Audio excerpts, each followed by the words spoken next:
복음이 어설러티, 권위나 권한도 아니고 파워, 권력도 아니고 뭐라고 그랬습니까? 영향력이라고 말씀을 드렸어요. 그래서 오늘은 그 영향력이 우리들 마음 가운데 담재되어지기를 원하고, 우리들 마음에 담긴 그 영향력이 여러분을 만나는 지인과 또 우리가 섬겨야 될 복음의 대상자들에게 흘러가서 이 거룩한 비전과 꿈을 우리 모두가 함께 품어야 될 줄로 믿습니다. 먼저 우리가 은혜 받고 그 은혜의 영향력이 이 땅을 향해 흘러나가는 놀라운 역사가 우리 모두에게 있기를 주의 이름으로 축원합니다. 자, 같이 하시면서 반드시 나의 하나님을 만나야 합니다. 아멘. 오늘 함께 읽으신 본문의 말씀은 제 이전 설교를 통해서 여러 번 들으셨던 말씀입니다. 오늘은 복음이란 키워드를 통해서 이 본문을 다시 한번 들여다보기를 원합니다. 예수님께서 돌아가시고 난 이후 부활을 하셨습니다. 부활을 하시고 난 그 모습을 마리아라든지 베드로라든지 제자들이 보게 되어지죠. 그래서 예수님께서 제자들이 있는 기도하는 처소에 오셔서 예수님을 만나게 하셨습니다. 근데요, 불행한 일은 이 자리에 꼭 있어야 될 한 사람이 빠졌어요. 이게 누구냐면 도마라는 인물이었습니다.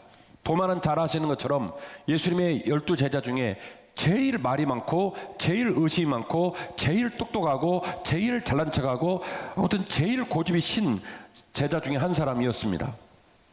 따라서 예수님께서 부활하시겠다고 약속을 하셨고 그 부활의 소망이 이루어졌다는 것을 보여주신다고 한다면 아마도 제일 그 사실에 대하여 의심을 많이 하고 그래서 꼭 만나야 할 사람이 누구였냐면 도마였는데, 불행하게도 이 예수님을 만난 예수님께서 부활하신 사실을 경험한 사람의 명단에 누가 못 들어가냐면 도마가 못 들어간 거예요. 그래서 무슨 일이 벌어졌느냐, 예수님이 부활하셨는데 부활하신 예수님을 경험한 사람과 부활하신 예수님을 경험치 못한, 보지 못한 자의 그룹이 나누어지게 된 거죠. 한 그룹은 예수님의 부활을 보았습니다. 한 그룹은 예수님의 부활을 보지 못했습니다. 이 두 개의 집단으로 나누어지는 사태가 벌어지게 되었다라고 하는 것이죠. 이 상황 속에서 오늘 본문이 등장을 하게 된 겁니다. 8일이 지난 후 주님이 도마가 찡찡찡거리고 8일 전에 하도 무슨 말을 한 것이 많이 있기 때문에 주님께서 다시 오셔서 그 도마에게 자신을 드러내셨던 얘기가 오늘 본문의 말씀이거든요.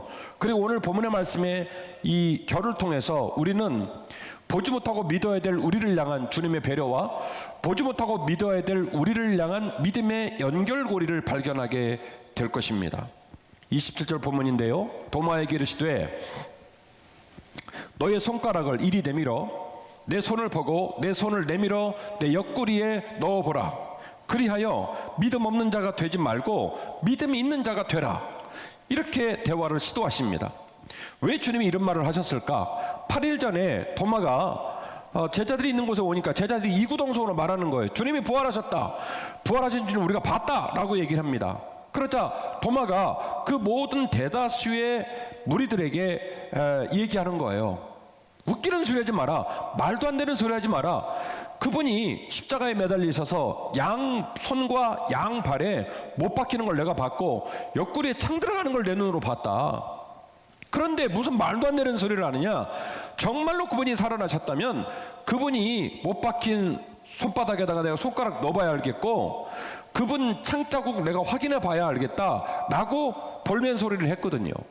그래서 8일이 지난 후 주님이 도마에게 찾아오셔서 얘기한 거예요. 네가 그렇게 오말비방 원하는 것이 내 못자국 보는 거, 그 못자국에 네 손가락 집어넣어 보는 거, 내 옆구리 창자국 확인하는 거, 그것이 너의 오매불망 소원이라면 그대로 해라. 해봐. 여기 있어. 이렇게 보여주시면서 도마에게 말하는 거예요. 그렇게 해서라도 네가 믿음 없는 자가 되지 말고 믿음이 있는 자가 되었으면 좋겠다 라고 말씀을 하신 거죠. 주님의 이런 배려와 주님의 이런 찾아오심과 주님의 이런 적극적인 도마와 특별한 관계를 맺기를 원하시는 그 주님의 행위를 통해서 도마는 어마어마한 고백을 합니다. 도마가 대답해 이르되 나의 주님이시요 나의 하나님이십니다. 이 고백은 오늘 본문의 말씀이 등장이 되겠습니다마는 베드로가 얘들아 너희는 나를 누구라 부르느냐 라고 하는 질문에 주는 그리스도시요 살아계신 하나님의 아들이십니다라고 말했던 100점짜리 고백을 했던 그 베드로의 고백과 진배 없는 아주 멋진 주님을 향한 고백이었습니다. 주님은 오늘 이후로 베드로의 하나님이 아니십니다. 주님은 오늘 이후로 마리아의 하나님이 아니십니다. 주님은 오늘 이후로 담임 목사님의 하나님이 아니십니다. 주님은 오늘 이후로 나의 주, 나의 하나님이십니다. 이 놀라운 고백을 도마가 하게 되었던 것이죠. 이 이야기를 듣고 주님께서 이렇게 말씀을 이어가십니다. 예수께서 이르시되 너는 나를 본고로 믿느냐? 보지 못하고 믿는 자들은 복되도다 하시니라. 할렐루야. 이 본문의 문장을 통해서 주님께서는 보지 못하여 믿지 못하고, 보지 못하여 괴롭고, 보지 못하여 자신의 마음에 믿음의 체계가 발생되지 않은 도마를 불쌍히 여기시고 그에게 믿음이 있을 수 있도록 기회를 주신 것뿐만이 아니라 이후 도마와 똑같은 처지 속에서 보지 못하고 믿어야 될 수많은 믿음의 2세대, 3세대, 4세대에 있는 후세들을 염두에 두고 주신 말씀이라는 사실들을 우리가 깨닫게 됩니다. 주님 말씀하십니다. 얘야, 너는 꼭 봐야 직성이 풀리더냐? 너는 꼭 네 손가락 내 손바닥에다 넣어봐야 그래야 믿음이 생기더냐? 그런데 말이다, 너뿐만 아니라 너 이후로도 보지 못하고 믿어야 할 사람이 많이 있는데, 보지 못하고 믿어야 할 그 모든 사람들이 보지 못하고 믿을 수 있다면 그에게 복이 있을 것이다. 주님이 말씀을 해주신 거예요. 초대교회 영지주의 문서 중에 도마 행전이라는 문서가 있어요. 제가 이전에 설교 시간에도 가끔씩 소개를 한 적이 있습니다만은 이 도마 행전에 도마의 행적이 기록되어져 있는데요. 도마가 인도의 궁전을 지키기 위하여 목수의 신분으로 인도를 방문했다가 그 궁전 짓는 목수의 일을 감당하지 않고 복음을 증거하다가 순교당하는 이야기가 도마 행전에 기록되어져 있습니다. 어거스틴은 말했습니다. 도마가 의심한 것은 후대에 믿지 못하고 보지 못하고 그래서 강력한 믿음을 선물로 받지 못하고 고민할 수많은 믿음의 후배들을 위하여 도마가 대신 의심한 것이다. 이렇게까지 이야기를 한 것이죠.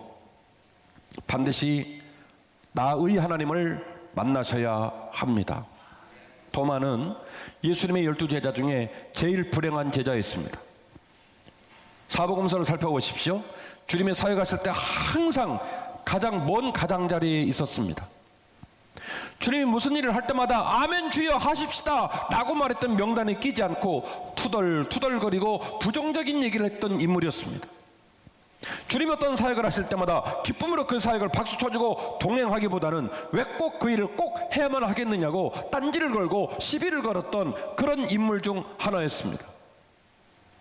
예수님 입장에서는 마치 아린손 같은 그런 제자가 아니었을까 하는 생각이 듭니다. 도대체 왜 그랬을까? 주님이 골라서 12제자 중 한 사람을 만들어 놨는데 주님께서 먹이고 입히고 함께 사역하고 같이 잠자고 사역의 모든 광경에서 눈으로 보고 귀로 듣고 경험을 했는데 도대체 왜 이 사람은 그렇게 끊임없이 주님의 아린손이 되어 자기도 행복하지 않고 주님을 긴장시키는 그런 제자가 되었을까? 바로 도마의 마음에 주님이 나의 주님, 나의 하나님이 되지 못해서 일어난 사건이에요. 베드로가 말하기를 주는 살아계신 하나님의 아들이십니다. 그리스도이십니다. 이렇게 고백을 한들 그것은 베드로의 고백이지 나의 고백이 될 수 없었기 때문에 그렇습니다. 여러분에게 말씀드립니다. 제가 지난주에 복음은 영향력이라고 말씀을 드렸잖아요. 영향력은 상대방을 굴복시키지 않습니다. 영향력은 상대방의 타자의 의지와 상관없이 그에게 군림하지 않습니다. 그를 섬기고 그를 사랑하고 그와 손잡고 그와 지내는 시간을 통하여 자연스럽게 내 안에 있는 불덩어리, 내 안에 있는 따뜻함, 내 안에 있는 생명력이 그 사람 피부를 통하여, 그 사람 눈빛을 통하여, 그 사람 마음을 통하여 스며들어가는 에너지,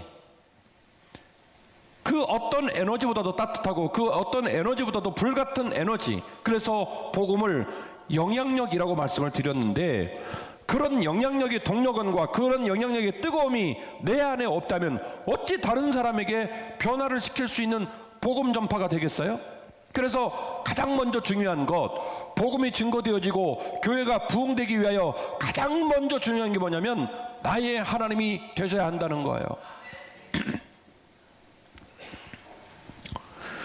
저는 우리 교회 11년 차를 목회하면서 제가 제 마음에 일종의 우울감 같은 것이 좀 있다면 바로 이런 거예요. 11년 동안 죽어라고 열심히 목회를 했지만 내 목회가 정말로 영적인 권위가 있고 내 설교가 정말로 영적인 힘이 있을까 가끔씩 반문을 하는 건 그렇습니다. 다행인 것은 그 기간 동안에 복음이 들어가고 믿음으로 세워지고 목사님, 하나님은 목사님의 하나님일 뿐만 아니라 나의 하나님이시고 나의 주님이십니다 라고 말씀하는 분들이 계시지만 여전히 담임 목사의 손이 닿지 않고 담임 목사의 사랑이 닿지 않고 담임 목사의 시간이 닿지 않으면 지금 당장이라도 주저앉을 것 같은 신자들을 볼 때마다 너무너무 제가 우울할 때가 있어요. 교회는 목사 보고 다니는 곳이 아니거든요. 교회는 목사가 대신 구원을 얻게 해주는 그런 장소가 아니거든요. 교회는 항상 목사 등허리에 얽혀 있어서 생의 마지막 순간까지 왔다 갔다 할 그런 장소가 아니거든요. 때가 되면 내려서서 목사님, 하나님은 목사님의 하나님일 뿐만 아니라 나의 하나님이십니다. 하나님은 나의 주님이십니다. 이제 내가 생을 마치는 마지막 순간까지 내 스스로 하나님을 사랑하고 내 스스로 하나님 복음을 증거하고 주님의 제자되어 살다가 죽을 겁니다 라고 하는 이 고백 한마디를 듣는 것이 제 마음의 오매불망 꿈이요 소원입니다. 그래서 항상 생각하는 거예요. 하나님, 내가 말씀을 증거할 때 김진호라는 이름이 드러나지 않게 하시고 오직 예수의 영광 드러나게 하옵소서. 우리 사랑하는 성도들이 몸된 교회를 출입할 때에 그들이 어떤 자의 도움을 받지 않고라도 내가 여전히 주님을 사랑하며 이 교회는 내가 예수를 믿다가 마칠 교회이며 내 자녀가 유산으로 이 교회를 섬길 나의 교회입니다라는 고백이 우리 성도 입술에서 터져나오게 하옵소서. 저의 기도 제목이기도 합니다. 신앙생활은 억지로 할 수 있는 것이 아닙니다. 기도도 예배도 말씀을 읽는 것도 누가 시켜서 할 수 있는 일이 아닙니다. 그래서 목회를 하면서 그렇게 끌려가듯 그렇게 관행적인 모습으로 신앙생활하는 사람을 보면 말은 안 하지만 옆에서 피가 마르고 옆에서 애가 타고 옆에서 눈물이 난단 말이에요. 답답하고 가슴이 아파서. 주님을 섬기는 길, 신앙생활은 목사 때문에 대신 해주는 게 아니에요. 목사님이 끌고 가니까 그 끌고 가는 힘을 통해서 신앙생활에 동력이 생기고 재미가 생기고 흥미가 생기고 신앙생활을 시작하게 되는 큰 힘을 목사가 주는 건 맞습니다만은 그러나 그 모습으로 완주할 수가 없어요. 반드시 하나님은 나의 주, 나의 하나님이셔야 합니다. 두 번째 드리고 싶은 말씀은 나의 하나님 때문에 우리는 기뻐할 수 있다는 거예요. 여쭤볼까요? 여러분, 인생 사는 거 어려워요? 어렵죠? 네, 저도 살아보니까 어렵더라고요. 뜻대로 안 돼요. 많은 계획을 품고 또 많은 하고 싶은 일들을 진행을 해도 생각하는 만큼 결과물이 안 나올 때가 많아요. 믿었던 사람이 뒤통수 때릴 때도 많고요. 믿는 도끼가 발등을 찍어버리는 경우도 많아요. 세상에 믿을 놈이 한 놈도 없이요.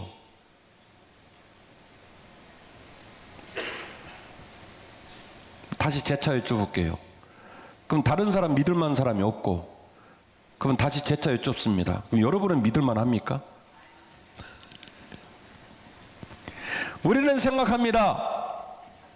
어떻게 된 일인지 우리 안에 우리를 너무너무 사랑하는 또 다른 내가 있어요. 그래서 내로남불, 내가 하면 로맨스, 남이 하면 불륜, 자기 말, 자기 태도, 자기 시간, 자기의 삶의 그 냄새나는 모든 것들을 포장하고 방어막을 세우고, 그래서 자꾸 자위를 해주는 거예요. 넌 괜찮아, 넌 괜찮아, 너는 피해자나, 뭐 너는 정당해, 이렇게 얘기하는 거예요.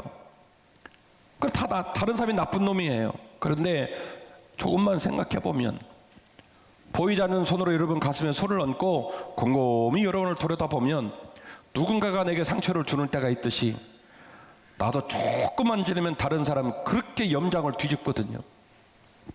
누군가가 나를 배신했듯이 나도 신의를 지키지 못하고 배신할 때가 많거든요. 누군가가 착하지 않고 누군가가 옳은 길을 못 걸어가듯이 나도 그런 모습이 처할 때가 많거든요. 성경은 말합니다. 사람이 태어날 때부터 죄인이었노라고. 지금도 그 죄의 영향력에서 벗어나질 못하고 있노라고. 50보 100보 그렇게 말하는 남이나 나나 사실은 똑같은 죄인데요. 서로 안 좋은 영향력을 주고받고 상처 주고 힘들게 하고, 그래서 사는 게 무겁고 힘들고 어렵다는 거예요. 그러나 하나님으로 말미암아, 주님으로 말미암아 우리는 기뻐할 수 있을 줄로 믿습니다. 나는 약하고 나는 부족하고 죄인인 우리들이 서로 되어 사는 모습이 너무너무 힘이 들고 무겁지만, 그러나 하나님이 나의 주, 나의 하나님이 되시면 우리의 삶을 새롭게 이끌어 가실 줄 믿으시기를 바랍니다. 마태복음 16장 13절 이하의 본문에 예수님께서 빌립보 가이사랴 지방에 이르셔서 제자들에게 묻습니다. 얘들아, 사람들이 나를 누구라고 말을 하더냐 라고 물으니 제자들이 대답을 잘합니다. 네, 얘기 들어보니까요, 어떤 사람은 세례인 요한이라고 하고요, 어떤 사람은 엘리야라고 하고요, 어떤 사람은 에레미야라고 하더라고요. 또 어떤 사람은 이름은 몰라도 선지자 중에 하나가 아닐까 이렇게 얘기하더라고요. 그렇게 답을 합니다. 그래서 주님께서 얘기해요. 참 너희들 여론조사 잘했구나. 그러면 내가 너에게 묻노니, 다른 사람은 그렇게 말한다 치고, 다른 사람을 그렇게 말한다 치고 너는 나를 뭐라고 하겠냐 라고 물어봐요. 그래서 제자들이 우물쭈물 대답을 못한단 말이죠. 그때에 베드로가 놀라운 얘기를 합니다. 주는 그리스도시요 살아계신 하나님의 아들이십니다. 할렐루야. 이 엄청난 고백, 100점짜리 고백을 했을 때 주님께서 뜻밖의 답변을 이어가십니다.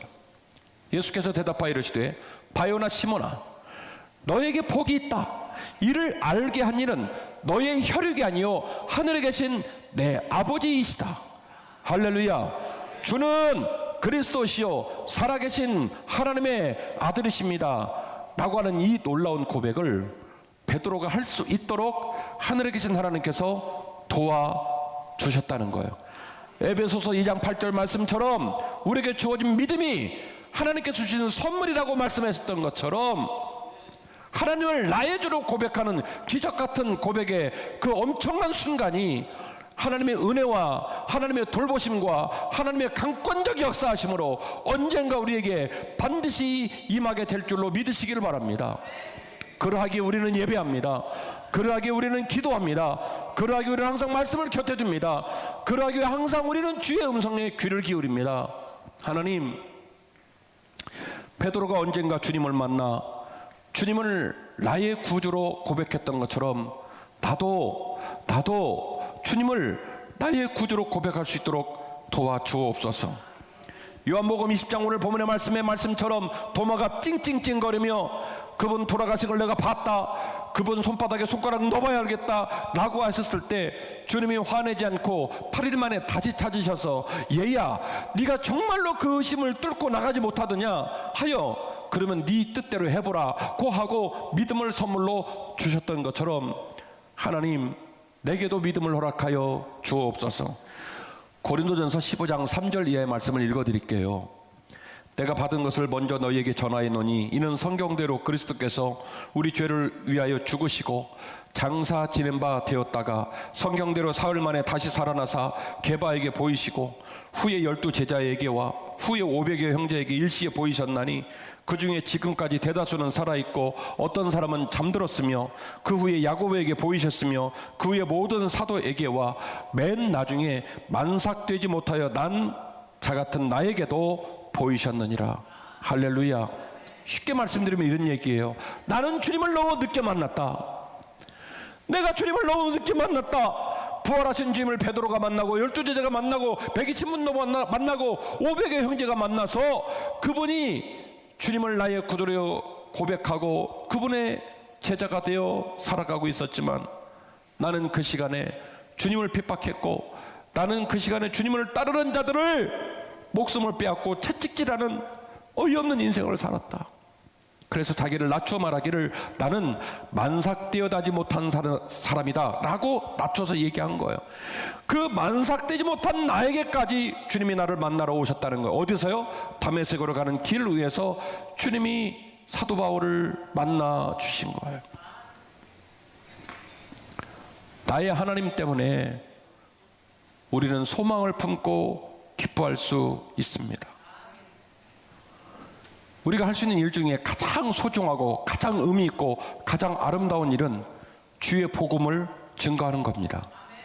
내가 내 힘으로 증거한 복음 때문에 그 사람이 교회에 등록을 하고 세례를 받고 그 교회에서 나이 들어가면서 자기 자신의 인생을 바로잡고 자녀들을 믿음으로 양육하고 평생 동안 주를 섬기며 살다가 세상을 떠날 수 있다면 그것만큼 가치 있고 그것만큼 아름다운 일이 또 어디에 있겠습니까? 나의 하나님 때문에 우리는 기뻐할 수도 있고 나의 하나님 때문에 우리는 소망을 품을 수 있습니다. 나를 믿을 수도 없고 남을 믿을 수도 없고 인생을 믿을 수도 없지만 그러나 나를 사랑하시는 하나님을 나의 주요 나의 하나님으로 만날 수만 있다면 그 하나님께서 이 어둠으로 가득 차 있고 이 역한 냄새로 가득 차 있는 내 인생을 환기시키고 새롭게 창의적인 빛으로 열어주셔서 세계를 걸어갈 수 있도록 도우실 줄 믿으시기를 주의 이름으로 축원합니다. 나의 하나님, 나의 주여, 여러분의 입술에 담겨진 하나님이 제 하나님, 우리 장로님의 하나님, 우리 원로 목사님의 하나님이 아니라 여러분의 하나님, 여러분의 주님이 되시기를 주의 이름으로 축원합니다. 그럴 수 있다면 그 주님께서 여러분의 인생을 열어 가실 거예요. 제가 항상 느끼고 있는 하나님의 일하심을 여러분들도 느끼시기를 주의 이름으로 축원합니다. 제가 항상 사귀고 있고 제가 항상 느끼고 있고 제가 항상 가까워지기를 원하는 그 하나님이 여러분의 하나님 되기를 원합니다. 한 번의 예배를 드리고 한 번의 기도를 하고 한 번의 말씀을 읽고 한 번의 친밀한 사역에 헌신을 한다 할지라도 이 모든 일들이 여러분의 주님과 여러분의 하나님이 되지 않으면 이게 무겁고 힘이 들어요. 짜증나요. 그런데 나의 주 나의 하나님이 되고 나면 되게 재밌어요. 되게 보람 있어요. 되게 기뻐요. 되게 떳떳해요. 이 은혜가 저와 여러분에게 있기를 원하는 것입니다. 말씀을 마칩니다. 우리는 우리 인생을 기뻐하며 복음의 영향력으로 전도해야 할 줄로 믿습니다.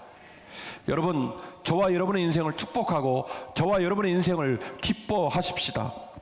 삶이 무겁고 삶이 우리를 배반하고 삶이 우리를 때로 어렵게 하지만 그러나 하나님께서 우리를 도우실 줄 믿고 그분께서 우리의 기도를 들으실 줄 믿고 그분께서 우리에게 복 주실 줄 믿고 기뻐하시기를 주의 이름으로 축원합니다. 주 안에서 항상 기뻐하라. 내가 다시 말하노니 기뻐하라. 너희 관용을 모든 사람에게 알게 하라. 주께서 가까우시니라. 아무것도 염려하지 말고 다만 모든 일에 기도와 간구로 너희 구할 것을 감사함으로 하나님께 아뢰라. 그리하면 모든 지각에 뛰어난 하나님의 평강이 그리스도 예수 안에서 너희 마음과 너희 생각을 지키실 것이니라. 할렐루야. 얘들아, 사는 거 무겁지 어렵지 힘이 들지 그러나 아무것도 염려하지 말고 다만 모든 일에 기도와 간구로 너희 구할 것을 살아계신 하나님께 구하거라. 그리하면 모든 지각에 뛰어난 하나님의 평강이 그리스도 예수 안에서 너희 마음과 너희 생각과 너희 삶을 지키실 것이다. 틈나는 날에 주의 복음을 증거해서 하나님 기뻐하는 사명 잘 감당하는 저와 여러분이 되시기를 주의 이름으로 축원합니다.